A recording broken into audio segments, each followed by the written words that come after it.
Perspectiva caballera, entonces. Nosotros vimos en la perspectiva isométrica la posibilidad de, en un entorno plano, ¿no es cierto?, hacer figuras que gocen de una visualización de 3 dimensiones, ¿no es cierto? ¿Y cuáles eran los detalles preponderantes de esta perspectiva isométrica? Que bueno, en todos sus ejes se mantenía una misma medida, que todos los ejes estaban desplazados un mismo ángulo, que las figuras se presentaban bastante realistas, es decir, nos mostraban una realidad muy cercana de lo que sería tener la pieza tridimensional, ¿no es cierto? Vamos a ver entonces por qué aparecen otro tipo de perspectivas y qué cambia con estas perspectivas y sobre todo esta perspectiva caballera. Existen muchos tipos de perspectiva, pero la caballera es una que de alguna manera nos permite entender todas las posibilidades de visualización de una pieza. Porque aquí vamos a ver que ya no se pueden manejar los mismos argumentos de una perspectiva isométrica, que a la larga es una situación idealizada, ¿no es cierto? Mismo ángulo, misma medida, etcétera, etcétera, etcétera. Es una situación idealizada que lo que busca es presentarnos las figuras, como se decía, muy realistas y también una concepción global de la misma. Pero ¿qué pasa si existen figuras donde no necesariamente nos tengamos que centrar en el todo, sino más bien tengamos que darle énfasis a algunas de sus caras, a algunas de sus atributos geométricos? Entonces, ¿qué nos dice? Es también parte del sistema axonométrico. Cuando hablamos del sistema axonométrico, hablamos de todas estas herramientas de representación que hemos venido usando a partir de las representaciones diédricas. Y en esta se cumple la misión de, con un sistema tridimensional, asimismo, lograr figuras tridimensionales, pero con la diferencia de que aquí vamos a tener 2 ejes separados 90 grados y un tercer eje va a formar un ángulo variable respecto a los otros 2. Lo normal es que este tercer eje forme 135 grados con el eje, bueno, aquí dice en la literatura el eje X y el eje Z. ¿Cómo es esto? Vamos a marcar un poquito estos parámetros. Entonces, tenemos aquí, hagámoslo con este color negro, que se vea con claridad. Tenemos aquí, más que guiarnos en esta figura que dice caballera, guiémonos en este cubo. En este cubo yo tengo un eje de la altura, ¿no es cierto? Le estoy graficando ahí con un negrito más ancho. Y tengo un eje que podría definir la anchura, ¿no es cierto? Ahí tengo el alto y el ancho de ese cubo, ¿verdad? A leguas, creo yo que si les pregunto a cualquiera de ustedes, o más bien haremos la pregunta, ¿qué ángulo existe entre estas dos aristas de aquí? 90 grados. 90 grados, perfecto. Ahí hay 90 grados, esto es un ángulo recto, ¿no es cierto? Entonces, bien decía el texto, ¿no es cierto? Van a haber 2 ejes que están separados 90 grados. Y va a existir un tercer eje, ¿no es cierto? Porque estamos hablando de un sistema tridimensional que está desplazado, ¿no es cierto? 135 grados. Hagámosle hacia acá y hacia acá, ¿no es cierto? ¿Cómo es eso de que está desplazado 135 grados? Ya vamos a ver. Entonces, aquí vamos a tratar de hacer una separación así, ¿no es cierto? O sea, son las continuaciones del eje X y del eje Y. ¿Está bien? Entonces, vamos a ver. De hecho, borremos un ratito toda esta línea y toda esta línea. ¿Correcto? Ya. Y solo quedémonos con una. Y hagámosla de otro color para que se vea esto con un poquito más de claridad. Voy primero a extenderlo esto hacia acá. ¿Está bien? Le voy a extender hacia acá. Ese eje de la profundidad. Y ese eje de la profundidad, medido desde la continuación del eje X, les cuento que tiene una medida de 45 grados. 45 grados. ¿No es cierto? Entonces, si aquí, en esta parte de la izquierda, ¿no es cierto? Están 90 grados, ¿verdad? En esta parte de la izquierda están 90 grados. Y en esta parte de la derecha, si yo no me fijo en la línea verde, sino solamente en la línea recta negra y la línea entrepunteada negra, hay otros 90 grados. Y ahora sí, considero la línea de 45 grados, ¿no es cierto? ¿Cuánto me queda restando en esta parte amarilla de aquí?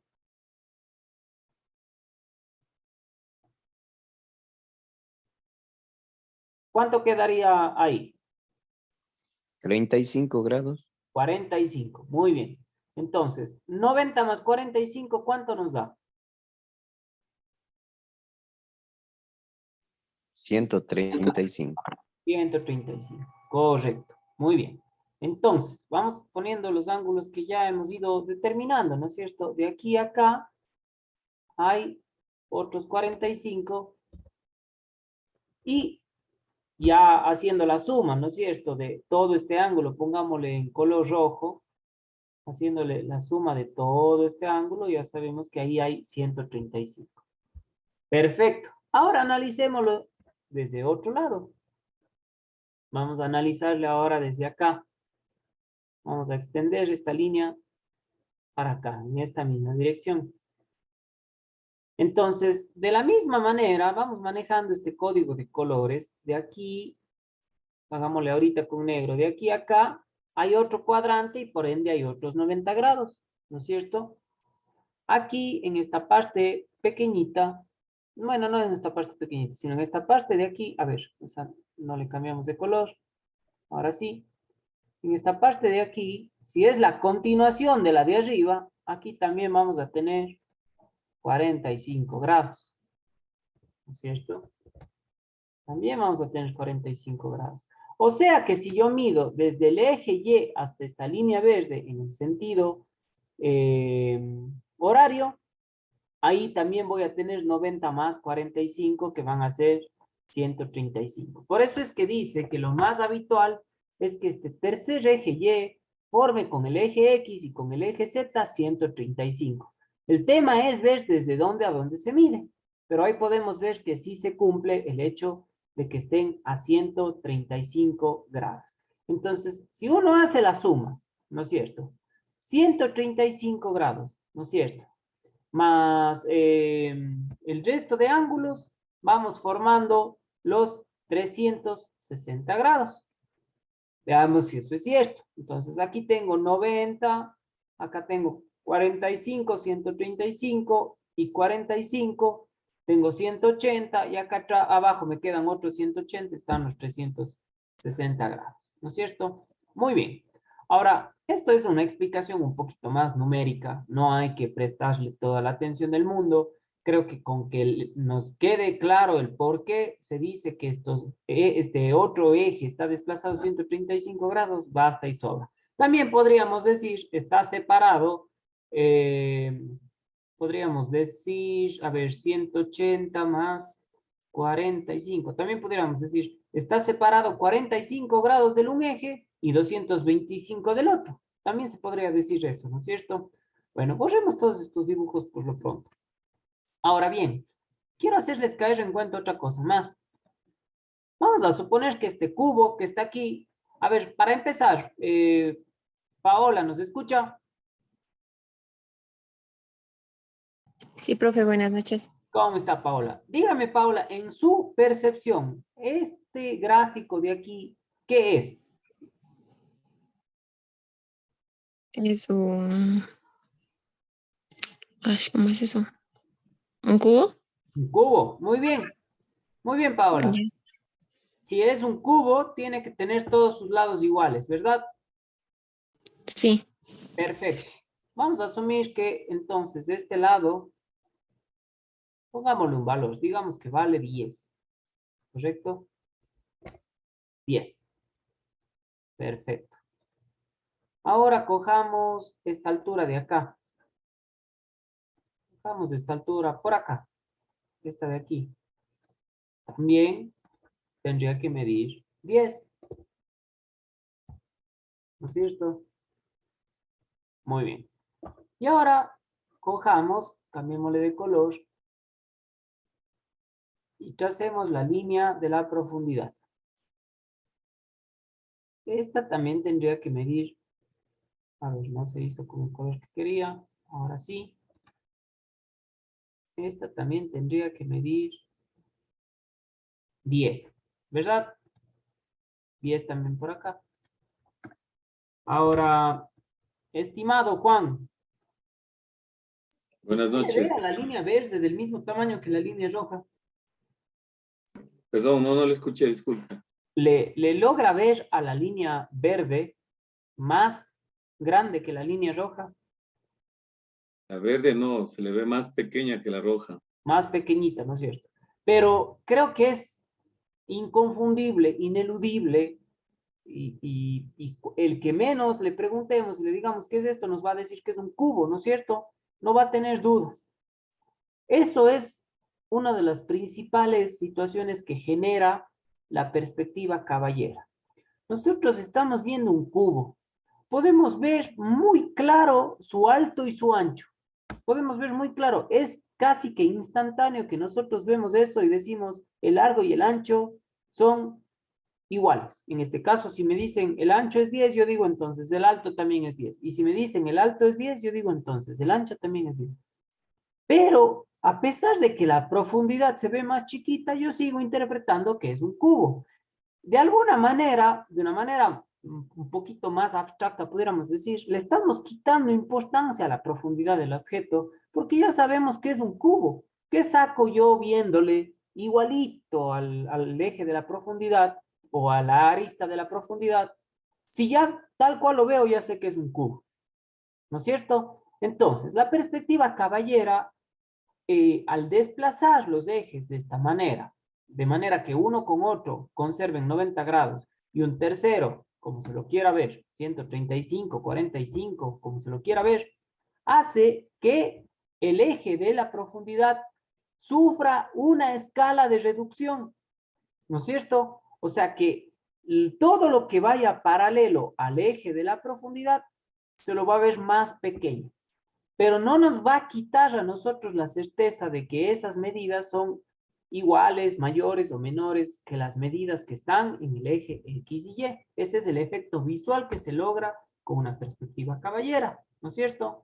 Entonces, ¿cuándo vamos a hacer uso de esta perspectiva? A ver, se puede usar cuando uno quiera y de la forma que uno quiera y con la figura que uno quiera, pero va a ser bastante útil cuando yo tenga una figura, así como cuando hacíamos las figuras y las analizábamos para ver cuál sería el alzado, y decía, tiene que ser la figura que tiene que ser el dibujo o la imagen que mejor describa la pieza. Bueno, la perspectiva caballera va a ser muy útil si nosotros también vemos la cara que devele la mayor cantidad de información, ¿no es cierto? La que mejor describa la pieza, y esa hacemos que coincida con los ejes desplazados 90 grados. Y la profundidad del objeto le vamos a restar interés, porque posiblemente no es lo más importante. ¿Está bien? Eso es lo que hace y lo que logra la perspectiva caballera. Entonces, bueno, avancemos por acá. Esto igual es una explicación más remontada al dibujo técnico, ¿no es cierto? Con las escuadras. Y aquí nos hablan un poco de esta escala de reducción. Dicen, la perspectiva caballera, dos dimensiones del volumen a representar se proyectan en su verdadera magnitud. En este caso, el alto y el ancho. Y la tercera medida, o todo lo que vaya paralelo al eje de la profundidad, sufre un coeficiente de reducción. Las dos dimensiones con sus longitudes a escala son la anchura y la altura. Y en este caso se las describe como eje X y eje Z.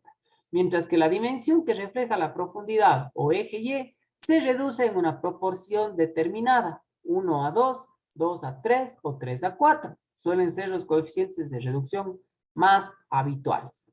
A ver, si yo dibujara en perspectiva caballera el mismo cubo, ¿no es cierto? Me terminaría saliendo algo así. Y yo creo que aquí, si yo les digo en esta imagen que se le ve chiquitita, les digo, ¿eso es un cubo? Todos me van a decir, no. Eso tiene una cara cuadrada, pero de ahí no es un cubo, porque parece ser que la profundidad es mucho más grande que el alto y el ancho, ¿no es cierto?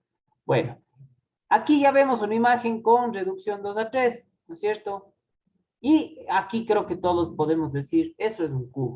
Y aquí vemos una reducción 1 a 2 y también podemos decir, eso es un cubo, ¿no es cierto? Ahí hay perfectamente un cubo. Y acá se ve bastante bien esto de tener los ejes desplazados 135 grados con respecto al plano que está desplazado 90 grados, ¿no es cierto? Aquí se ve con mucha más facilidad ese desplazamiento de los 135 grados, ¿no es cierto? Bueno, entonces tenemos una escala de reducción en el eje Z. ¿Qué escala vamos a usar? Nos dice que puede ser 1 a 2, 2 a 3 o 3 a 4. ¿Cuál es la más idónea? ¿Por qué debería usar solo una o por qué debería usar las tres indistintamente? Bueno, lo que yo les puedo decir, muchachos, es que cuando nosotros hacemos la escala de reducción 2 a 3, de alguna manera el resultado final termina siendo bastante exacto. O sea, no termina desvirtuando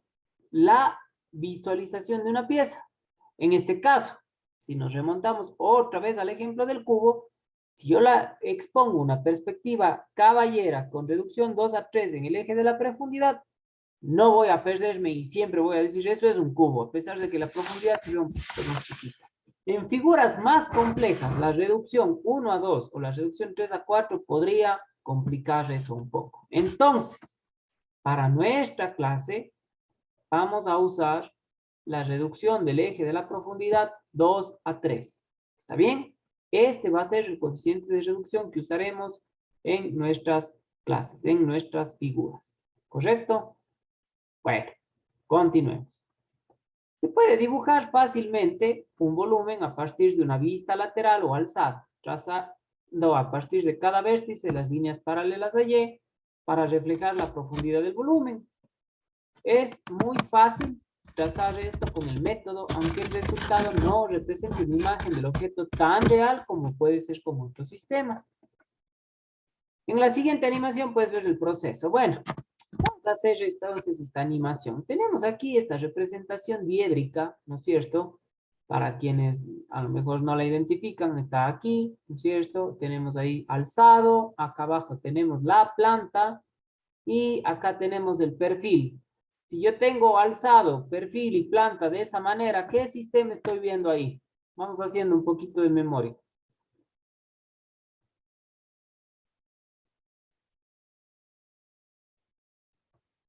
¿Quién se acuerda? El sistema americano parece No. europeo. Europeo. ¿No es cierto? Porque estoy viendo el perfil izquierdo a la derecha y estoy viendo el perfil de planta o plano de planta hacia abajo, ¿no es cierto?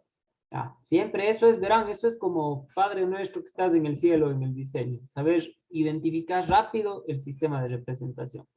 Bueno, este sistema de representación, ¿no es cierto?, en sistema europeo, lo vamos a llevar a una perspectiva caballera. Y a propósito, creo yo, nos colocan aquí la figura en perspectiva isométrica para poder ver pues la gran diferencia que se da. Entonces vamos viendo, colocan el dibujo de planta en el plano YX.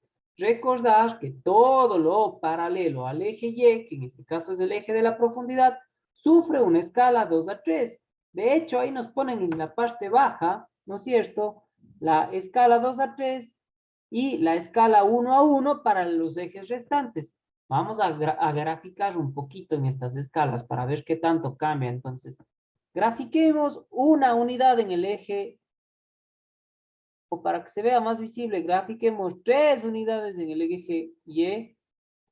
Eso serían 3 unidades. Y ahora grafiquemos 3 unidades en los ejes restantes. Se ve con claridad la reducción que existe, ¿no es cierto? Muy bien. Entonces, haciendo eso, fíjense lo que sucede. Bueno, ya han colocado la planta, han hecho la proyección del alzado, ¿no es cierto? Y está hecha la proyección del perfil. Y lógicamente, uniendo los vértices en líneas paralelas, se logra la perspectiva caballera. Creo que nadie va a decir, pero el dibujo de la isométrica no se parece en nada al de la caballera. Para mí los dos nos muestran la misma figura, pero la orientación en la cual se muestra la una y la otra lógicamente cambia, aparte que esa representación isométrica está en menor tamaño, ¿no es cierto? Pero fíjense cómo yo sigo viendo el mismo objeto y claro, a lo profundo, digamos así, de este objeto no hay mucho que ver, no hay mucho que destacar, pero todo lo que es de alguna manera paralelo al eje X y al eje Z, que en este caso es la altura, ahí hay muchos detalles geométricos, ¿no es cierto? Está la altura de esas dos torres laterales, están las alturas de las graditas que existen desde la base, la separación entre las dos torres, etcétera, etcétera. Entonces, fíjense cómo queda la figurita en perspectiva caballera, ¿no es cierto? Listo. Muy bien. Continuemos. ¿Qué pasa cuando yo quiero hacer una perspectiva caballera de un contorno circular? Recuerden que los contornos circulares cambiaban su naturaleza cuando se les llevaba a perspectiva. Bueno, aquí podemos verlo. En el eje XZ, que es esos dos ejes separados 90 grados, el contorno circular se conserva circular. No sufre modificación. Si aquí es un círculo de radio 5, acá es un círculo de radio 5. Pero los contornos circulares del eje YZ en este caso, ¿no es cierto? Que podríamos decir plano de perfil. Y los contornos de los ejes YX, que pudiéramos decir plano de planta, vuelven a transformar los contornos circulares en contornos elípticos, ¿no es cierto? Vamos a graficar los ejes mayores de estos contornos elípticos. En este de aquí sería este. Ese sería el eje mayor. Y en el eje de planta sería, perdón, en el plano de planta sería este. ¿Y cuáles son los ejes menores? Cambiémosles de color para que se les vea mejor. En el de perfil, este sería nuestro eje menor de la elipse. Y en el de planta, este sería nuestro eje menor de la elipse, ¿no es cierto? Entonces, para el plano cuyos ejes estén desplazados 90 grados, el contorno circular sigue siendo circular, no sufre modificaciones. Mientras que para los planos XY y para los planos ZY, o lo que sería relativo a un plano de planta y a un plano de perfil, sí vuelven a sufrir un cambio los contornos circulares para transformarse en contornos elípticos. ¿Correcto? Y vamos a ver cómo sucedería esto. Bueno, aquí un poco de lo que hacíamos con la otra, ¿no es cierto? Van a llevar la distinta plantilla, ahí se conserva el contorno circular, acá se ve cómo rota y de alguna manera se transforma en una elipse, y acá también vemos cómo rota el contorno circular y se transforma en una elipse. ¿Está bien? No sé si es que haya alguna pregunta respecto a la perspectiva caballera.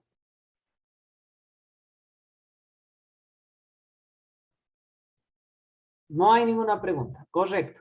Antes de pasar, hoy día quisiera hacer una figurita muy sencilla en perspectiva caballera para ver qué tenemos que tener en consideración ahora en el AutoCAD para hacer la perspectiva caballera. Pero antes, hagamos unos cortos ejercicios, por así decirlo, de cómo manejar el tema de la escala. Entonces, vamos a decir que tenemos una figura, ¿no es cierto?, que tiene 10 metros, ¿no es cierto? Tiene 10 metros para su eje, ¿no es cierto? Para eje de altura. También, hablemos de cubos. 10 metros para el eje de altura, 10 metros para eje de anchura. Y los 10 metros, ¿no es cierto?, los 10 metros para eje de profundidad deben estar en escala de reducción. ¿Cómo transformo 10 metros a una escala de reducción 2 a 3? Sencillo. Entonces, Vamos a partir siempre del hecho que vamos a tener, a ver, veamos si me sale bien los dibujos. Vamos a tener siempre esta escala, 2 a 3, ¿no es cierto? Ya. Esta es la escala de reducción. Para yo transformar cualquier medida a escala de reducción 2 a 3, lo que hago es multiplicar la medida, en este caso los 10, por 2 y dividir para 3. ¿Correcto? Eso es todo. Entonces, en este caso, 10 por 2, 20. 20 dividido para 3, 6.66, 66, 66, 66. Siempre redondeemos con dos cifras decimales significativas, redondeando la segunda cifra. ¿Correcto? Entonces, si el resultado de esto, ¿no es cierto?, sería 6.666666666666667, creo que les salen en las calculadoras. Nosotros vamos en el AutoCAD a ingresar como medida 6.67. ¿Correcto? Hagamos otro ejemplo. Tenemos que transformar, borremos todo esto, tenemos que transformar 7 unidades a escala de reducción. ¿Correcto? 7 unidades vamos a tener que trabajar en escala de reducción. Entonces, hagamos por aquí un 7. ¿Es cierto? Perfecto. Transformémosle. 7 por 2, 14. 14 dividido para 3, 4.666666. Por lo tanto, redondeando 4.67. ¿No es cierto? Muy bien. Vamos a pensar otra medida. Vamos a pensar otra medida. Ya no queremos transformar 7. Ahora necesitamos transformar 6. ¿No es cierto? ¿Cuánto es 6? 6. Uy, no sé por qué salió así. Bueno, 6 en escala de reducción 2 a 3. 6 por 2, 12.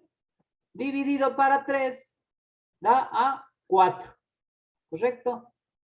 Entonces, la medida que yo debería poner en el eje de la profundidad debería ser 4. ¿No es cierto? Entonces, eso es todo el misterio de la escala de reducción.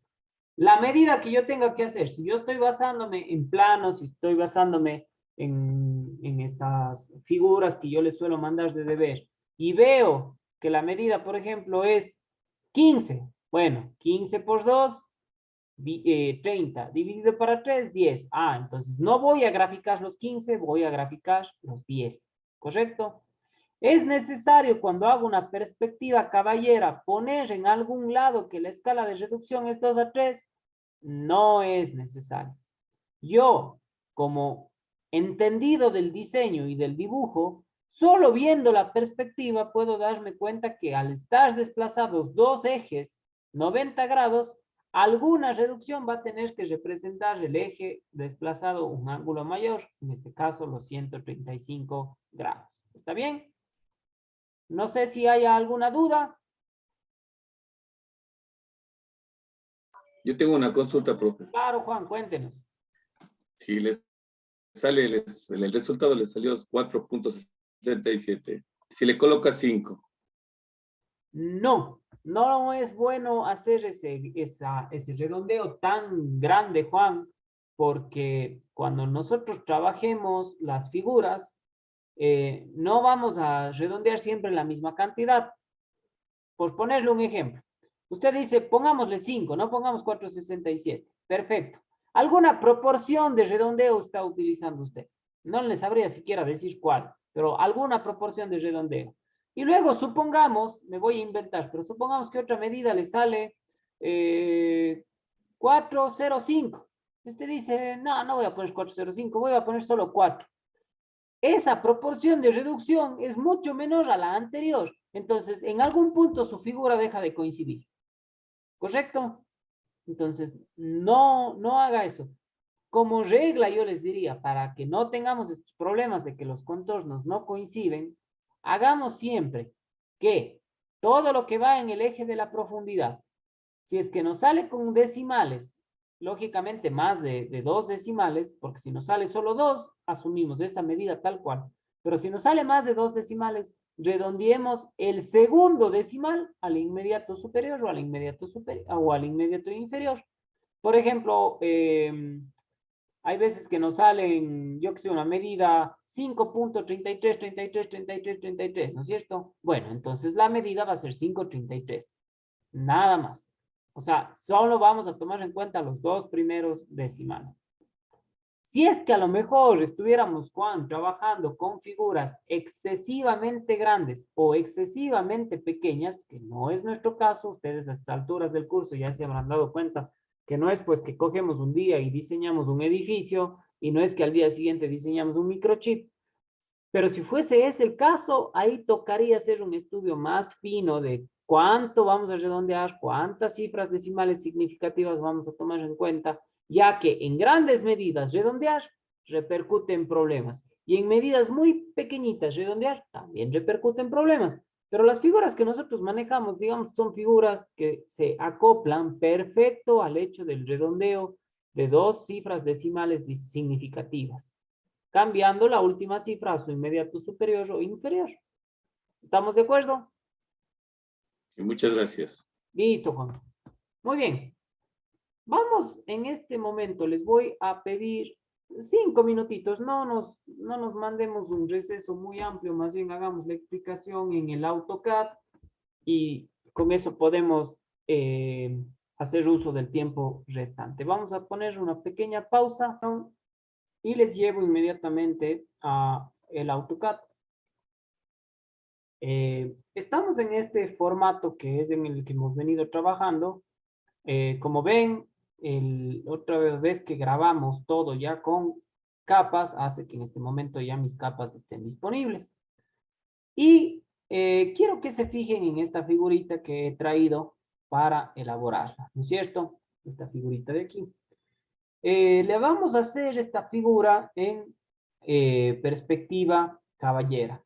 Se puede ver a primera instancia que no hemos considerado aquí contornos circulares. Eso vamos a dejarlo para la próxima semana.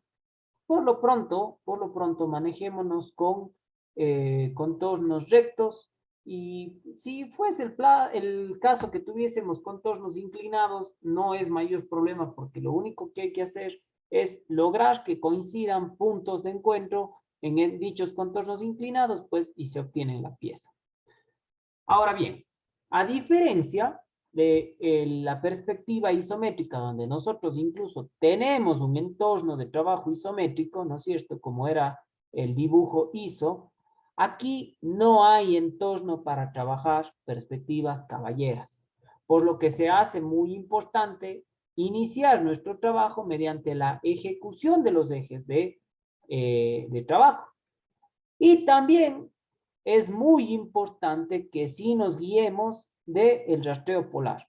La gran diferencia es que aquí el rastreo polar nos va a ser mucho más útil si queda seteado en 45, 90, 135 y 180 grados.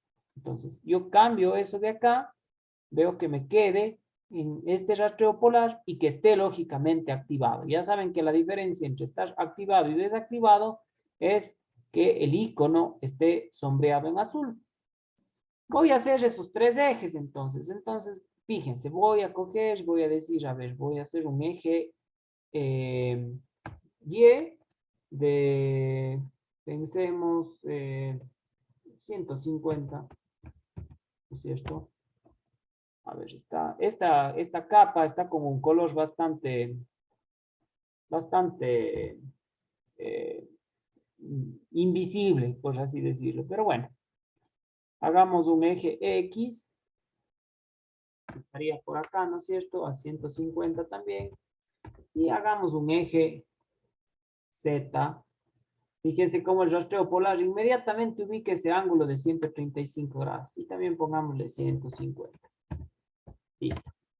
¿Por qué he hecho yo este sistema que veo aquí? Nada más como referencia. Incluso hay quienes se acostumbran a trabajar sin el mismo, pero pienso que es idóneo que se trabaje con este. Ahora bien, vamos a ver. Pasemos ya a mi capa principal. Activemos el contorno de líneas para tener una mejor referencia y vamos viendo. Aquí yo tranquilamente puedo asumir que todos los contornos que estén paralelos a esta línea roja de aquí van a coincidir con el eje de la altura.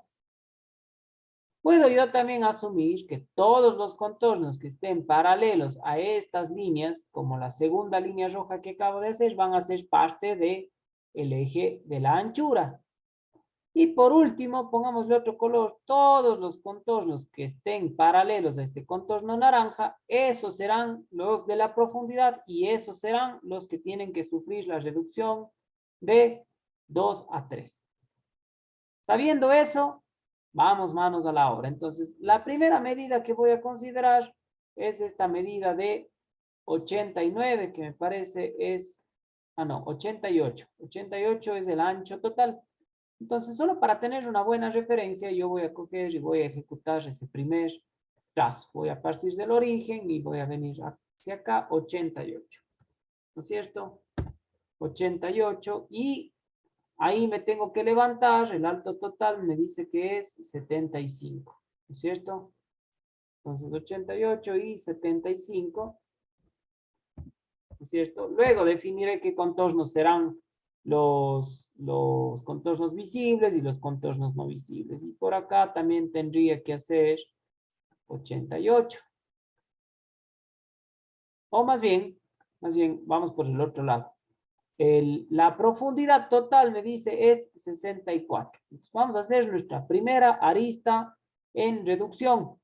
¿No es cierto? 64. Yo digo 64 por 2. ¿No es cierto? Y dividido para 3. Me da 42 puntos, ya redondeando 42.67. Entonces, fíjense. Cojo y hago 42.67. Tal cual. ¿Correcto? Muy bien.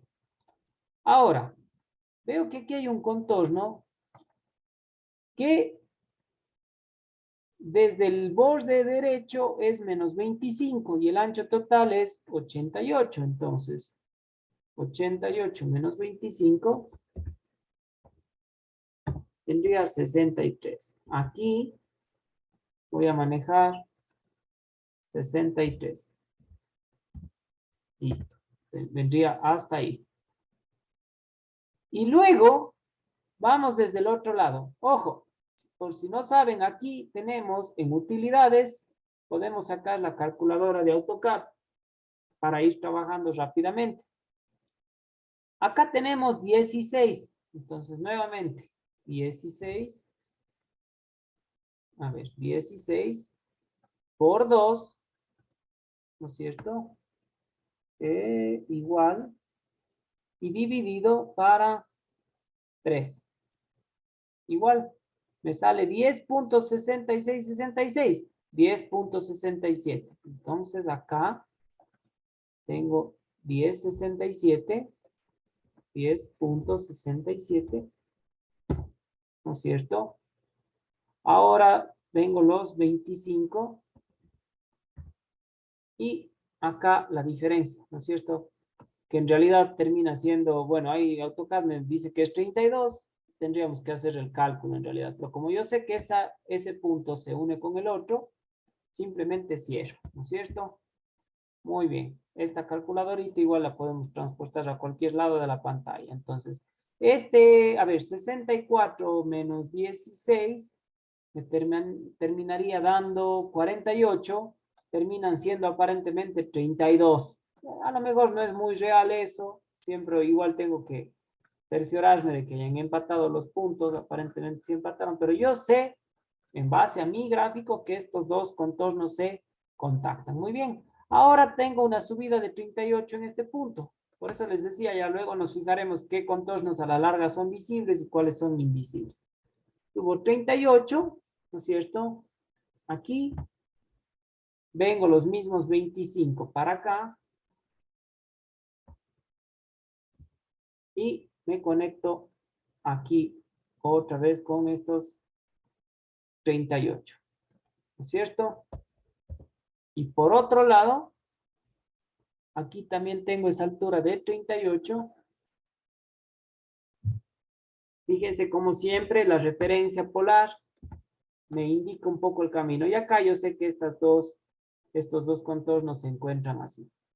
¿Correcto? Este con este. Bueno, vamos por acá arriba. Acá arriba tengo los 88, ¿no es cierto? Acá. 88. Aquí tengo que regresarme desde este punto. A ver, me olvidé cuánto medía, entonces aquí tengo una herramientita de medir. Tengo desde aquí hasta acá 42.67. Bueno, esos 42.67 también tienen que estar acá. 42.67. ¿No es cierto? Hasta aquí. Y veamos si toda la altura es 75 y aquí hay una altura parcial de 38. Entonces 75 menos 38 me dan 37. ¿Correcto? Por lo tanto, aquí tendría que bajar 37. ¿No es cierto? 37 por aquí. Y me uniría acá. Y también me uniría acá. A ver, en este punto ya es evidente que algunos contornos son invisibles. Por lo tanto, voy a seleccionar este. Estos es totalmente notorio que son contornos ocultos. Y aquí, esto vale la pena irlo haciendo a tiempo, digamos así, para no complicarme mucho al final. Aquí voy a dividir en un punto todo este segmento, en este punto de aquí, en esta intersección, para que solo esta parte de aquí la pueda transformar en contorno oculto también. ¿No es cierto? También ya es evidente que todo este contorno de acá atrás es oculto, eso yo no veo. Esa sería la pared posterior del elemento. Y ya vamos a ver qué pasa con este contorno de acá, pero me da la idea que también es todo oculto. Entonces, eso es lo que tengo hasta ahora. Continuemos. Vamos por el otro lado. Aquí tengo en cambio 20, ¿no es cierto? Vamos a ver. 20 por 2. 40 dividido para 3. 13.33. Muy bien. Cogemos y nos levantamos aquí. 13.33. Si asoma alguna duda, por favor, me la dejan saber. Vamos a quitar un ratito nuestra calculadora, pongámosle por acá. Y vamos a ver, estamos 13.33. Y ahí no sé si me dan profundidades. Sí me dan, a ver, la profundidad parcial hasta este punto es 51. Y el profundo total es 64. A ver, aquí hice mal. Ojo. Esta creo que le hice a escala, esta no es a escala. Ahí son 20 tal cual, ¿no es cierto? Hay que estar atentos también. Aquí son 20 directos. ¿Está bien? Aquí son 20 directos. Y aquí sí. 64 menos 51. 64 menos 51 me van a dar 13. Y los 13 multiplicados por 2 me van a dar 26. Y dividido para 3 me van a dar 8.67. Entonces, esta sí. Este contorno de aquí es 8.67. Fíjense como siempre el rastreo polar me está ayudando a que yo no me pierda en mis medidas. Y de ahí tengo que subir los restantes. Si todo mide 75 y ya hice 20, entonces aquí tengo que subir 55. ¿No es cierto? 55 y luego tengo que, a ver, creo que lo mejor aquí es parar en este punto. Vamos a ver por acá cómo están acotadas estas cosas. Tengo hasta aquí 53, ¿no es cierto? Tengo aquí una altura de 15 y tengo estos espesores de 15 también. Pero veamos, si todo mide 51 y esto mide 35, me quedan sobrando 16. Y 16 por 2 me va a dar 32 y 32 dividido para 3 me va a dar 10.67. Entonces, aquí apenas hago 10.67, ¿no es cierto? Luego, la profundidad de esto es 15, ¿no es cierto? Entonces, aquí hago 15 hacia abajo. Luego, ese espacio de ahí, 35 menos 15 sería 20. 20 por 2, 40, y 40 para 3, me parece que ya lo hicimos antes. 40 dividido para 3, 13.33. A ver, la calculadora esta no la estoy usando porque necesita que digite todo con el mouse. Se me hace muy lento, pero bueno, ahí les voy dando las medidas. Aquí tengo que hacer 13.33. ¿No es cierto? Subo nuevamente los 15 y ya me empato acá con este contorno de acá, que aparentemente termina siendo 10. Bueno, estoy hasta ahí.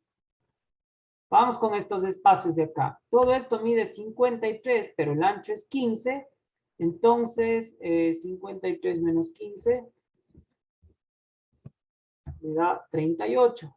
Por lo tanto, tengo que sacar aristas de 38 por aquí, ¿no es cierto? Y tengo que sacar aristas de 38 por acá. Y estas dos se unen aquí. Muy bien. Ahora, hasta aquí tengo 51 y es 64. 64 menos 51 me da 13, 26 dividido para 3, 8.67. Entonces, acá voy a salir 8.67 desde aquí. Aquí sé que el ancho de esto es de 15. ¿No es cierto? Y aquí bajo 15 también. 15. Luego me dice que este espacio es 20. 15. Y ya cierro por acá. Perfecto. Ahora, vamos a ver. Tengo toda esta parte de aquí. Acá tengo 73. En este punto. 73. Y luego me tengo que regresar hasta esta arista de acá. Y ya solamente me uno de aquí para acá. ¿No es cierto? Luego, veamos. Esta tiene una medida de 53. Tengo una medida de 53. Que se une con esta de aquí. ¿Correcto? Y aquí tengo otra altura de, a ver, 75 menos 20. Aquí tengo otra altura de 55. Entonces esto 55 por acá, que se une con esta y que se une también con esta. Muy bien. Aquí me aparecen más contornos ocultos ya, que son evidentemente ocultos. Vamos a irlos cambiando. Este, todo este de acá y todo este de aquí son ocultos. Transformamos antes de seguir avanzando para no confundirnos mucho. Y aquí hay una fracción que es oculta, ¿no es cierto? Vamos a usar nuestro partidor de este segmento en este punto y este pequeño segmento le transformamos en oculto. Y acá algo similar, ¿no es cierto? Vamos a utilizar nuestro partidor de esta arista de aquí, en este punto de aquí, para este pequeño segmento. A ver, ahí no se hizo bien en la partición. Aquí, este pequeño segmento también en oculto. Ahí. Listo. Hasta ahí estamos. Bueno, nos faltan pequeños detalles nada más de estas alturas que son 15 para ir uniendo estos puntos. Entonces, con la línea principal mismo, aquí vamos a bajar estos 15 para unirnos con este borde de acá.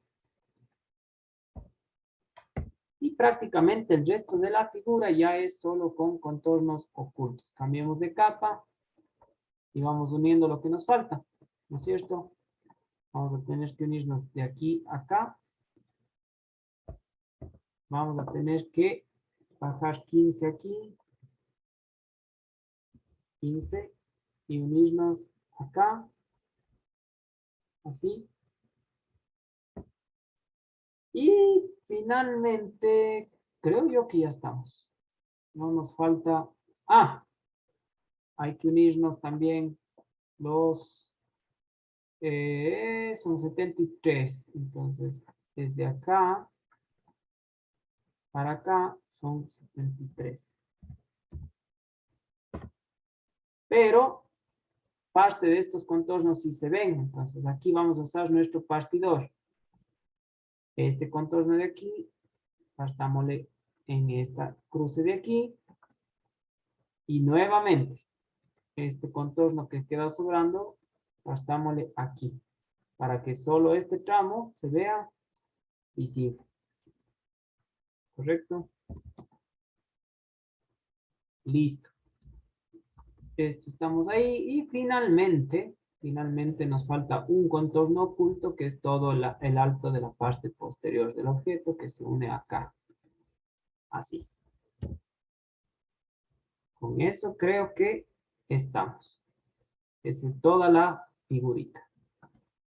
Voy a borrar mis ejes, que los usé como referencia. Y ya tengo la misma figurita que vemos en pantalla, ¿no es cierto? Traigámosle incluso un poco más acá para que se vea con claridad. Le tengo aquí en ambas perspectivas, isométrica y caballera. Me puedo dar cuenta de las diferencias que existen entre los dos, ¿no es cierto? En el 1 estoy conservando todo lo que yo veo de frente y le estoy quitando o restando connotaciones a la profundidad. Y en el otro estoy viendo de una manera, bueno, para serles honestos, creo que la que tengo en pantalla en color morado es otro tipo de perspectiva, pero es muy similar a la isométrica. Entonces, ahí podemos ver las diferencias entre ambos. Si quisiera ver puramente en tercera dimensión, por así decirlo, puedo apagar la capa, ¿no es cierto? La capa de las líneas ocultas. Y ahí está la figurita totalmente tridimensional, que hace semejanza a la que tengo a la izquierda. ¿Alguna pregunta, estimados alumnos?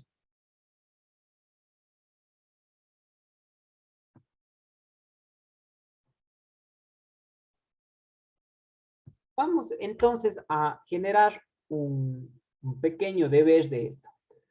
A mí me gustaría que ustedes revisen en sus correos y vean qué figuras hicieron en el primer deber de perspectivas, porque ahora vi que ya me habían enviado el segundo deber de perspectivas, en las que íbamos a incluir los contornos circulares, de las perspectivas isométricas me refiero. Quiero que vayan al primer deber de perspectivas y vean qué figuras hicieron en perspectiva isométrica. Yo asumo que muchos de ustedes conservan esos archivos. Y si no los conservan, no pasa nada porque pueden entrar a elementos enviados y los pueden recuperar de ahí. Quiero que vayan como deber, vuelvan a abrir esos archivos, ¿no es cierto? Que creo que les mandé uno o dos. Me parece que eran dos, ¿verdad? O algunos hicieron dos, otros hicieron una sola y otros hicieron algo así, ¿verdad? Algo así era ese deber. Bueno, vayan a ese deber y cualquier figurita que hayan hecho, la próxima semana envíenme un archivo de esa misma figura, pero hecha en perspectiva caballera, ¿correcto? Es más, si pueden de alguna manera recuperar el archivo de tal forma que puedan mover al archivo, bueno, al dibujo sería en este caso, en isométrica y colocarle a un lado de la pantalla y al lado de esa hacer la caballera, qué mejor. Con eso pueden hasta ir viendo las similitudes y las diferencias entre la una y la otra. Ese va a ser nuestro debercito para el próximo día jueves. Por eso solamente les digo una. Si ustedes cogieron y hicieron, yo les había pedido, por ejemplo, que se animen a hacer la figura 13, me parecía que era, y que le hagan desde sus 4 esquinas. Bueno, solamente escojan una de esas esquinas y desde esa esquina hagan la misma perspectiva, pero en caballera, para ver cómo cambia. ¿Está bien? Hagamos esa tareita. Y el próximo día jueves hacemos una explicación de cómo hacer los contornos circulares. El viernes complementamos con unas 2 figuritas así mismo. Y de ahí mandamos otro debercito para ver si ya luego nos organizamos para hacer una pruebita de perspectivas. No sé si haya alguna duda con respecto a esta información que les acabo de dar.